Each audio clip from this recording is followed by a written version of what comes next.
Hello tout le monde, comment ça va? Aujourd'hui, on va faire une grosse deck tech, la première de la chaîne. Incroyable, sort les cotillons. Du coup, on va faire une deck tech du deck qui, pour moi, est le plus fort actuellement dans la méta. Grosse hot take. Et non, ce n'est pas Han 2. On est quand même pas très loin vu qu'on a les mêmes couleurs, mais pour moi, c'est plus Anakin. Et on va en parler sans plus tarder. Du coup, on va se mettre l'image directement du deck. Et puis on va parler un petit peu de tous mes choix et quels sont les choix qui peuvent être revus et quelles sont les hésitations que j'ai encore. Du coup, je fais pas les Worlds, donc sinon effectivement j'en aurais pas parlé maintenant. Moi je pense que c'est un deck vraiment très très dangereux. On parle beaucoup de Han 2, mais moi je trouve qu'Anakin, dans mon expérience, est potentiellement encore plus dangereux dans certains match-up. Après moi c'est un leader que j'ai toujours bien aimé aussi, donc peut-être que je le connais mieux et je l'apprends mieux. Je pense qu'il va y avoir des très gros joueurs dessus. Dont dit fait, je vois pas comment il va pas le jouer au World. Et du coup, on va un peu parler de tout ça, sachant que du coup, je suis assez content de la liste, je l'ai pas mal maturé et tout.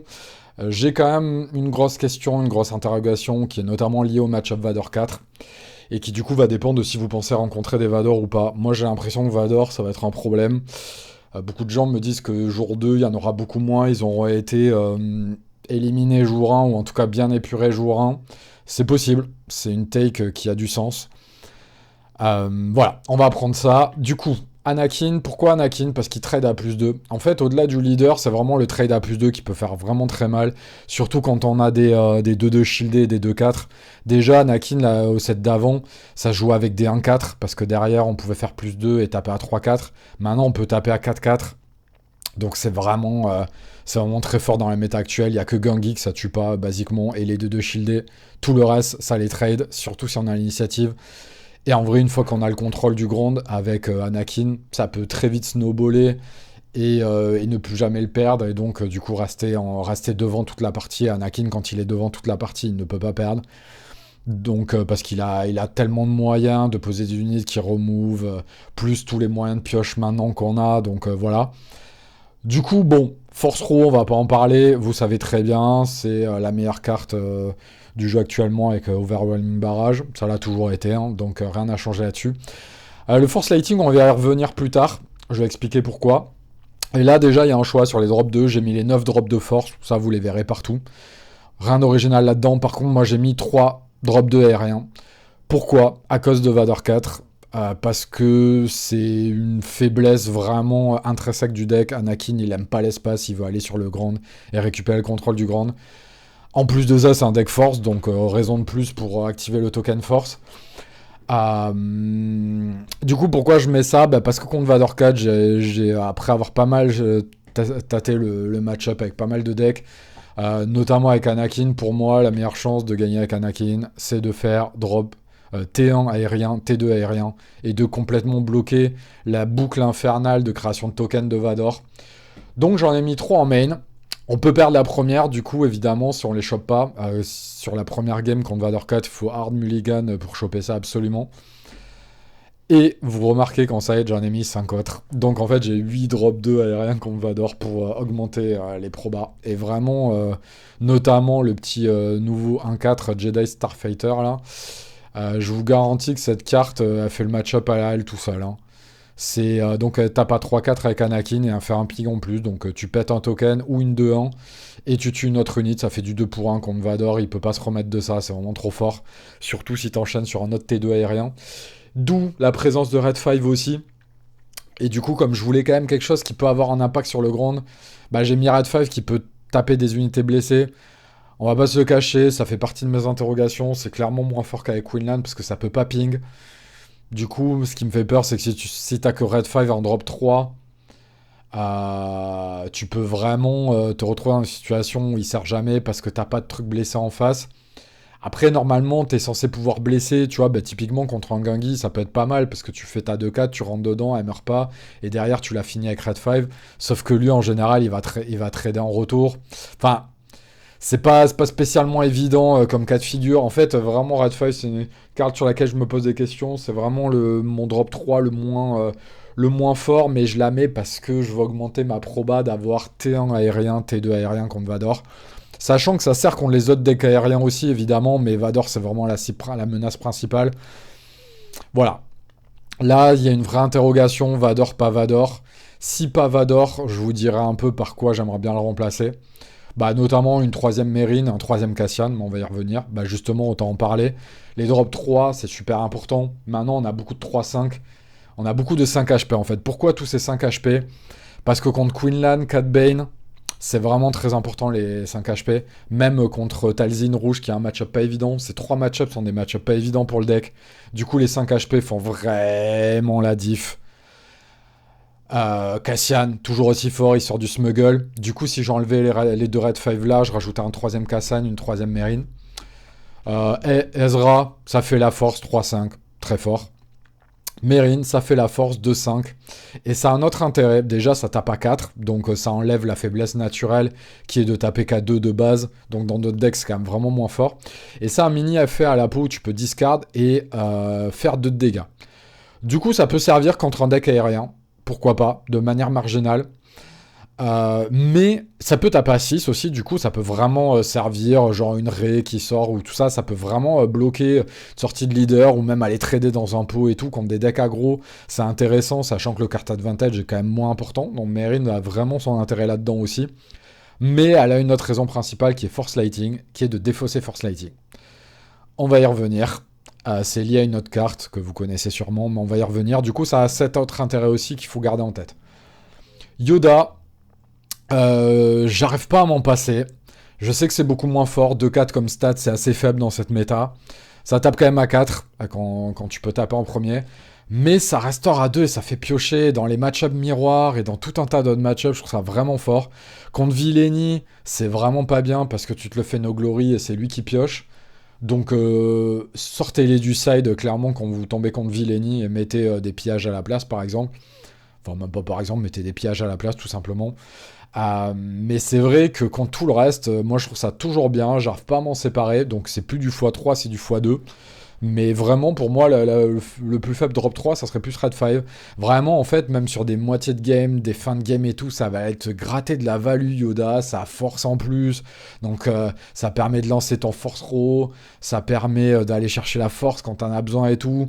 Même si ce deck, vous voyez qu'il est assez peu force dépendant, en fait, tout ce qui va demander de la force, c'est Shirut, Itinerant Warrior et Kiadimundi. Rien d'autre demande de la force. Donc, c'est aussi ça qui est bien avec le deck, et là aussi je suis assez content de la maturation du deck, c'est que des fois tu te retrouves dans des situations où tu étais bloqué parce que t'avais pas la force, et t'avais pas l'init, et du coup tu te faisais trader, la force se lançait jamais. Là c'est beaucoup moins le cas, vraiment avec cette version j'ai quasi jamais le problème. Donc voilà. Shirut, du coup, c'est la meilleure sentinelle du jeu quand tu joues la force. Donc pourquoi jouer la force? Bah pour ces 4 drop 3, pour ces 8 drop 3, 4, pardon. Villeni joue la force quasi pareil, c'est quasi que pour des drop 4 aussi. Donc c'est pas mal parce que du coup c'est drop 4 vraiment hyper impactant dans des decks qui rentrent pas, donc c'est très bien. Et du coup, il y a un vrai power creep du jeu sur les drop 4, à la fois côté Villeni et à la fois côté héroïsme, mais que quand tu utilises la force.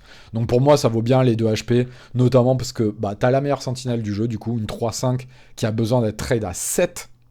Donc 7, c'est beaucoup de HP, soit lui faut un removal qui le fait 5, soit il va falloir aller taper dedans à 7, donc c'est vraiment dur, vraiment très très dur. Kiadimundi, la meilleure carte du jeu, enfin la meilleure carte du set quand tu joues la force, hein, la meilleure carte du set tout court. Donc bah tu joues la force pour ça, ça fait piocher 2 cartes, et t'as une 4-4 sur le board qui peut aller trader à 6. Trop fort. Et Itinerant Warrior, très bonne carte aussi. Mais Itinerant, tu vas pas forcément tout le temps déclencher la force. Tu vas la déclencher quasi que contre les decks aggro pour aller soigner tes 3 dégâts, tes 3 PV sur la base. Elle peut servir en mid-game, late, enfin à plein de moments. Et c'est une 4-4 shieldée qui peut aller trader à 6. Donc c'est encore plus fort avec Anakin. Voilà. Donc tu joues la force juste pour ça. On va y revenir aussi, mais à la place d'Anakin, je jouais Mace. On va expliquer pourquoi je joue plus Mace. 2 Fel the Dragon, parce que t'as besoin d'aller gérer des trucs. Et à la base, j'en jouais 3. Maintenant, je joue en Rival's Fall parce qu'on voit de plus en plus kilo. Ça aide contre Boba Datavolt, qui est un match-up pas forcément évident non plus. Boba Datavolt déployé sur un Ruthless ou n'importe quoi. Boum, Rival's Fall. T'as payé 6. Lui, il a payé, soit il a mis sur un Fate Spray en Rival's Fall, on va dire 4, plus le leader à 6, donc il a payé l'équivalent de 10. Enfin, il a mis l'équivalent de 10, toi t'as payé 6, c'est ultra rentable. Voire, il a mis l'équivalent de 12, toi t'as payé 6. Très rentable. Le Ruthless a un impact quand il arrive et quand il sort, donc voilà, c'est un peu plus mitigé que ça, mais ça peut être vraiment très fort. Et contre Kilo, qui déploie full upgrade, Kilo Voltron, c'est très fort aussi. Sachant que payer 2 de plus comme removal universel, c'est rarement un problème. On a aussi les Force Lighting qui servent de removal en late game. Donc là, il faut payer la taxe, donc il faut payer 3, plus 1 tous les 2 dégâts. Mais le gros avantage, c'est que ça permet de gérer des Obi-Wan Kenobi qui sont vraiment un enfer dans le miroir. Et il y a des gens qui le jouent parfois. Et c'est un enfer dans le miroir à se débarrasser de ça. Ça crée trop de value, t'as pas de moyens propres de le gérer. Il suffit qu'il y ait Obi-Wan et autre chose sur le terrain. Il rajoute 2 tokens d'XP. Il fait piocher, c'est l'enfer. Donc bah là, tu blanques la capacité. Tu blanques la capacité de Crête Dragon aussi. Tu prends que 1 en retour. Beaucoup trop fort. Ruthless Rider, pareil. Tu blanques la capacité. Donc voilà, c'est beaucoup plus fort quand tu joues en Villainy sans l'attaque. Évidemment, pour moi, c'est le meilleur removal du jeu derrière Power of the Dark Side actuellement quand tu joues Villainy. Mais ça reste très fort et c'est encore une bonne value quand tu joues la force. Donc voilà en late. Mais sachant que je vous ai dit, cette carte a plusieurs utilisations. Elle a à la fois l'effet de discard, le fait de la discard ou le fait de la jouer. Sachant aussi que la jouer à 5. Parfois, ça peut être intéressant pour aller finir un petit truc à 2 et tout. Sur un deck lent, selon le play que ça peut déclencher derrière, ça peut être fort, je vais vous expliquer, donc on va y arriver. Podamron.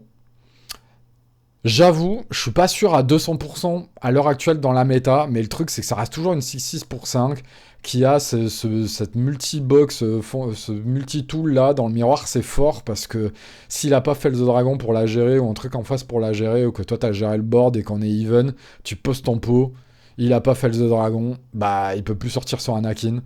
Donc c'est quand même vraiment très fort, ça permet de discard aussi quand les decks contrôlent, et ça permet de remove des upgrades aussi, donc là aussi contre typiquement Boba Data Vault c'est fort. Contre Vador 4 aussi c'est fort, même si comme je vous ai dit souvent la game va être finie avant avec le plan de jeu dont j'ai parlé.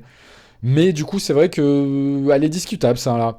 Je me pose la question parce que potentiellement on pourrait rentrer un troisième Chirrut et mettre des confiscates en main.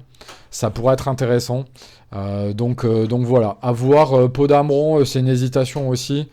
Encore une fois, je fais pas les Worlds, donc j'ai pas testé absolument extensivement.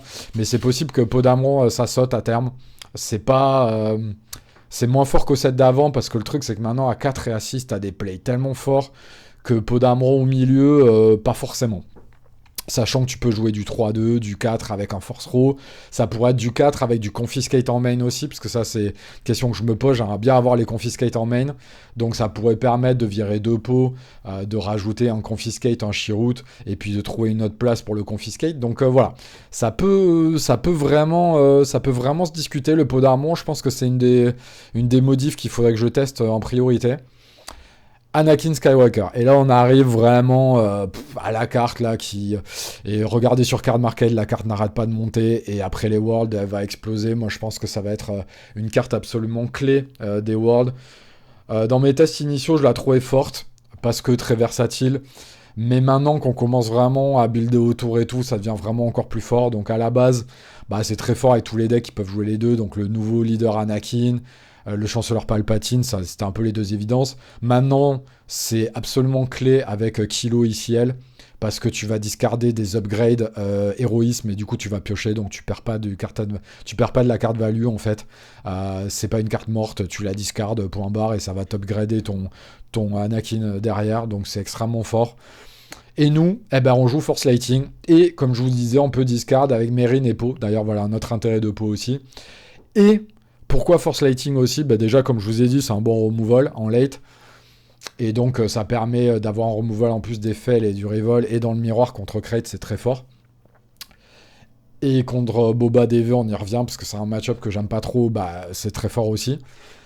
Et ça coûte 1. Du coup, quand tu te fais Force Row, tu balances ça.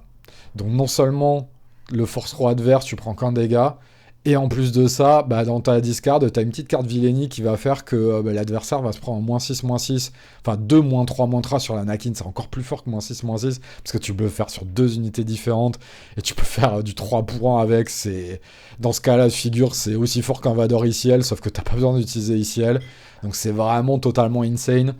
La value d'Anakin à -6/-6 est tellement insane que pour moi il est au-dessus de Mace.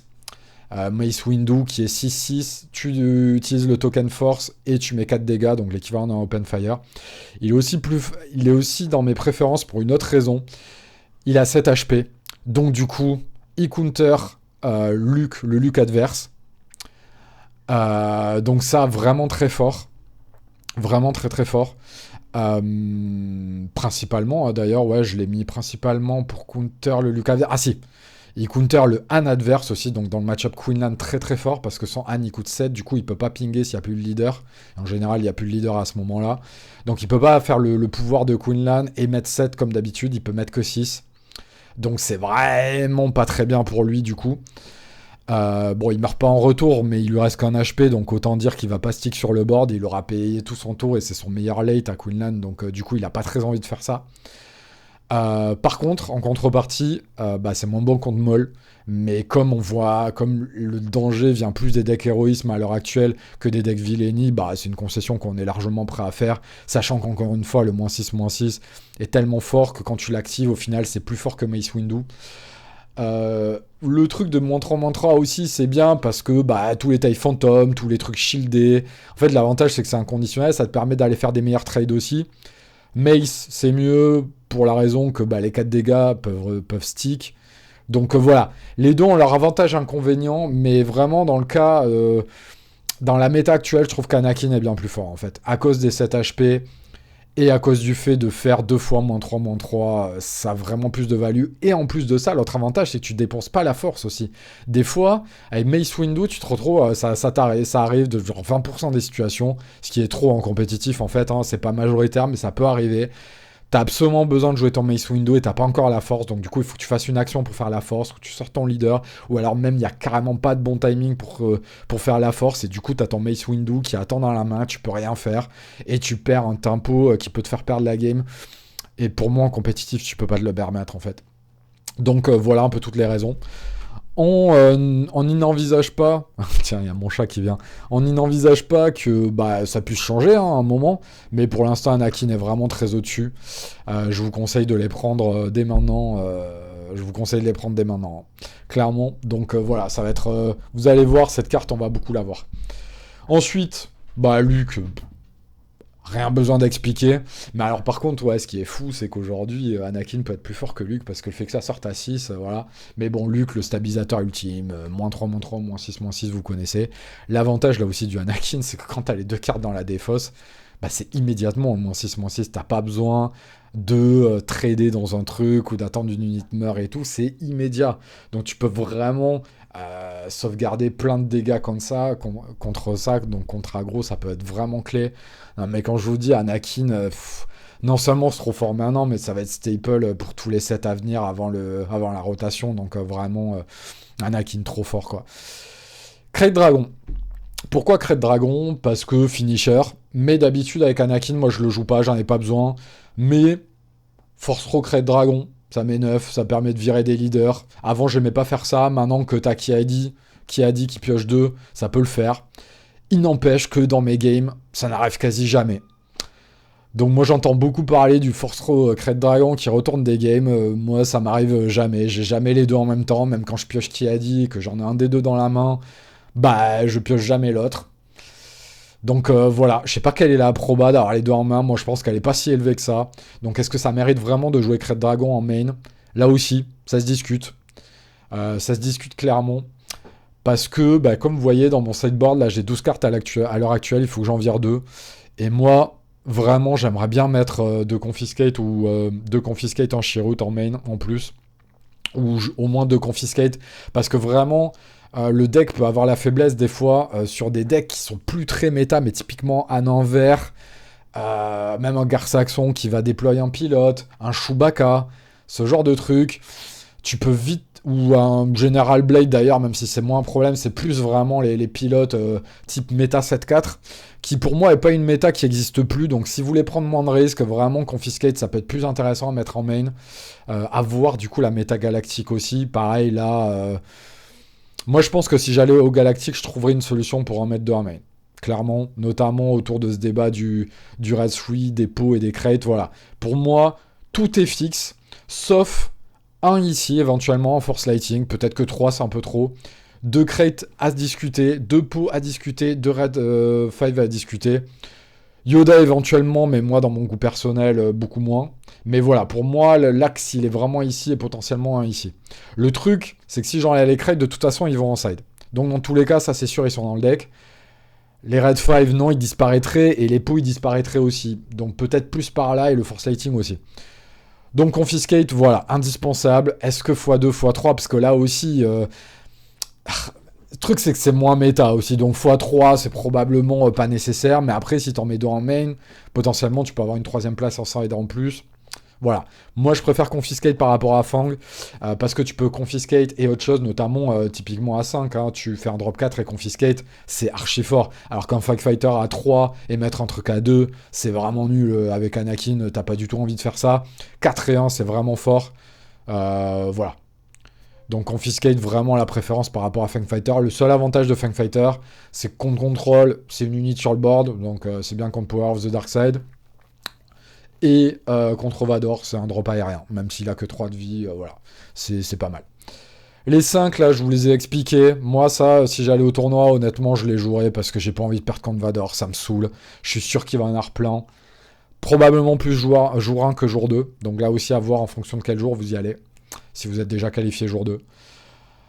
Chirrut, parce que c'est trop fort dans trop de match-up, tous les trucs très terrestres, c'est trop fort. Contre Sabine, contre Garsaxon, dans le miroir, c'est vraiment infâme comme carte, meilleure sentinelle du jeu. Pareil, j'aimerais la mettre en main. Comme je vous disais, potentiellement, ça peut être Po qui dégage et mettre des Confiscate et le troisième Chirrut. Ça peut. Pillage, contre contrôle. À la base, ils étaient en main, mais en fait, il n'y a plus la place de les mettre en main. Le deck, il fait tellement de value que même contre les decks contrôle et tout, t'as pas vraiment besoin de ça en main pour gagner. Et contre les decks miroir, pareil. Tu le rajoutes en side. Honnêtement, ça suffit. Je pense que le jouer en main aujourd'hui, c'est trop greedy. Ça reste toujours bien, mais voilà. Les places en main deck sont trop chères pour l'avoir en main. Et puis Sham, là aussi, je me pose la question, je sais pas trop, c'était trop fort au set d'avant. Est-ce que ça a sa place maintenant? Le truc, c'est si je les mettais, très honnêtement, contre les decks qui rampent, qu'est-ce que j'enlève? Je vois pas. Bah, Red 5, là, potentiellement. Voilà, à part ça, je vois pas. Mais vu qu'il y a Kilo ICL, ça peut se discuter quand même. Je pense que j'ai pas assez fait de test, malheureusement. Mais le truc, c'est que les drop 4 sont tellement forts maintenant que là, tu peux te retrouver avec une surpopulation de drop 4. Avant, rappelez-vous, on n'avait rien. On avait Kanan et Sham. Là, aujourd'hui, on en a hérité de 9 d'un coup, en fait. Donc, du coup, c'est pour ça que la question Sham se pose. Est-ce qu'on a vraiment besoin de ramper? Parce que du coup, avec un 2, c'est fort parce que tu peux le cheater à 3 ressources. Le mec fait resupply. Toi, tu le joues à 3, c'est une 5-2, tu rampes. À 4 ressources, ça se discute vraiment beaucoup plus, en fait. Je pense que c'est pas indispensable. Il faudrait plus tester, mais je pense que c'est pas indispensable. Donc, voilà. Un peu toutes mes réflexions sur le deck. Donc, comme je vous dis, moi, je pense il y a encore des points, quelques petits points à régler. Quelques choix peut-être un petit peu méta à faire aussi. Moi, j'avoue, c'est pas ma qualité principale d'analyser vraiment. En fait, je vois ce qu'il y a dans la méta, mais je sais pas exactement dans quelle proportion. Et souvent, à chaque fois dans les PQ, je me plante un peu. Je me dis, j'arrive à un PQ, ok, il va y avoir 10% de Vador 4, finalement, il y en a 20. Puis le PQ d'après, il y en a plus que 10. Et donc, entre-temps, évidemment, je me remets bien contre... Enfin, je retech bien contre Vador, puis 2 semaines plus tard, il y a 10% qui ont disparu. Donc, c'est vraiment... Je sais pas comment les gens font pour arriver à vraiment voir ce genre de truc. Il faut un peu de flair, un peu d'instinct. Les stats sur Petranaki aussi, peut-être, sur Karabakh, je sais pas. C'est dur à dire, en fait. Moi, je trouve que c'est très dur à dire. Parce que, par exemple, typiquement, je me dis, on est dans une métaforce. Ça va jouer aérien pour counter ça, parce que vraiment, là, à l'heure actuelle, la plupart des decks force, ils ne respectent pas l'aérien. Moi, je vous dis, là, je respecte aérien, mais typiquement, contre Vador, je ne connais personne d'autre qui fait ça, en fait. Parce que moi, j'ai pas envie de perdre ce match-up, mais la plupart des gens se disent, bon, ouais, Vador 4, ça existe plus trop. Moi, j'y crois pas à ça. Mais s'il faut, ils ont raison. S'il faut, jour 2, des Vador 4, il y en a largement moins de 10%, du coup, ta proba de tomber contre des Vador 4, surtout des bons joueurs Vador 4, elle est faible. Donc, je sais pas. Je sais pas quoi vous dire. Pareil, Boba 4, Data Vault. Moi, si je sais qu'il y en a beaucoup, je mets des confiscates en main. S'il y en a pas beaucoup, bah, pas besoin. J'ai un pote qui a testé le deck, il me dit j'ai pas eu trop de problèmes contre Boba 4. Moi, j'ai pas trop de problèmes non plus, mais confiscate peut-être vraiment dans le match-up, donc est-ce que c'est nécessaire? Voilà. Pareil, Anan, on n'en voit plus trop, mais si t'en tombes contre un qui est bon et qui se dit vas-y, j'amène ça. Après, dans la métaforce rose, c'est compliqué évidemment, mais du Chewbacca dans une Sabine, voilà, ce genre de truc, ça existe encore. Il y a des gens qui vont faire ça, qui vont tenter des surprises et tout. Ils se disent, ok, plus personne joue d'upgrade en main, boum, je fais T1 aérien, une touche Chewbacca, t'as pas la réponse, t'as perdu. C'est aussi simple que ça. Donc, est-ce que t'as vraiment envie de tenter ça? Après, je sais qu'il y en a qui jouent un Trenchman deck. Oui. Le seul truc qui m'emmerde avec un Trenchman deck, c'est que contre Boba et Vador, c'est nul. Enfin, c'est nul. Non, c'est pas nul. Mais c'est pas ouf parce que déjà, contre Victor Leader, ça laisse toutes les autres unités boostées, donc j'aime pas trop. Et puis, ça met +3 à barrage et ça peut te raser ton board. Ça peut aider à raser ton board. Donc tu te dis, ok, cool, je remove temporairement le truc, mais je vais me prendre un barrage qui va me faire perdre la game. Donc voilà, oui, après, ça t'évite beaucoup de dégâts et tout, mais par contre, contre tout ce qui est Sabine et tout, c'est fort. Après, est-ce que les Sabines vont jouer des confiscates en main? Moi, j'en connais qui le font, quoi. Je pense vraiment pas que ce soit majoritaire, mais voilà, c'est des choix. Je vous ai dit un peu les slots sur lesquels il y a encore une réflexion. Il reste moins d'une semaine, évidemment. J'aurais traîné. Là, j'ai joué beaucoup de decks. Moi, ça, c'est mon préféré. Celui-là, je connais déjà bien Anakin de tous les autres sets. Depuis qu'il est sorti, je l'ai pas mal joué. J'ai beaucoup joué Bleu-Rouge Héroïsme. J'ai beaucoup joué Ré avant aussi. Donc, je sais que la Shell à 85%, elle est très bonne. Là, à l'heure actuelle, la liste. Je pense que c'est un vraiment très bon deck. Et je pense que cette liste va être très proche de beaucoup de top decks qui vont ressortir jour 3. Après, la question, c'est ouais, quel métacall vous faites? Est-ce que par rapport au slot un peu libre dont je vous ai parlé là, et puis aussi par rapport à votre feeling, tu vois, typiquement le Force Stroke Red Dragon, vous le sortez souvent, bah laissez Red Dragon en main, hein, très clairement, hein, parce que si vous faites Kiadi Mundi, Force Row, Red Dragon sur un leader à 7 ou plus, clairement vous gagnez, même contre un kilo leader, hein, tu mets 9, boum, t'as gagné, il y a très peu de kilo leaders qui sont déployés à 10 HP, donc c'est un power play extrêmement fort, quoi, mais voilà. Moi, perso, ça m'arrive pas souvent, donc j'ai tendance à me poser la question, du coup, est-ce que je garde le crate en main ou pas? Après, le truc du crate en main, c'est que de toute façon, il va être en side, donc il va faire partie de ton deck, donc c'est moins grave qu'il soit en main, entre guillemets. Là où Red 5 et Po, si je les vire, elles sont plus en main, du tout. Donc c'est pour ça, je pense que la réflexion est plus là. Et pareil sur Force Lighting, 2 ou 3. 2, c'est sûr et certain, c'est trop fort. 3, pas sûr. Pas sûr.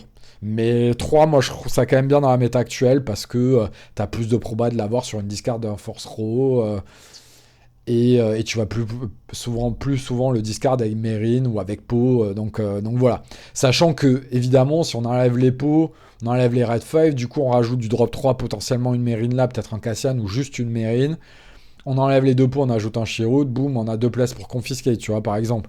Ça peut être une option, ou un confiscate à la place de ça aussi, parce que confiscate, c'est très bien contre Force Row aussi. Boum, tu l'as viré, t'as perdu un, voilà. Ça te booste pas ton Anakin, mais pareil, il faut le piocher le Anakin derrière aussi. Donc vous voyez, en fait, c'est ça qui est bien aussi dans cette version d'Anakin, vraiment, c'est que il y a beaucoup de play intelligents à faire, il y a beaucoup de trucs malins à faire et de difficultés à poser à l'adversaire, parce que vraiment, t'as beaucoup de réponses à tout.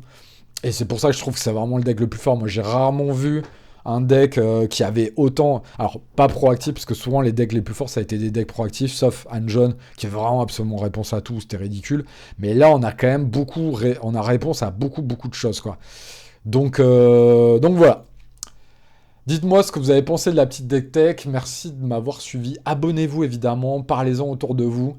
Il faut les 1000 abonnés rapidement pour que la chaîne se développe. Donc n'hésitez pas à en parler autour de vous. Et puis n'hésitez pas à mettre vos petits commentaires aussi sur les vidéos que vous aimeriez bien voir sur la chaîne. Et je vous fais des bisous. À bientôt. Ciao.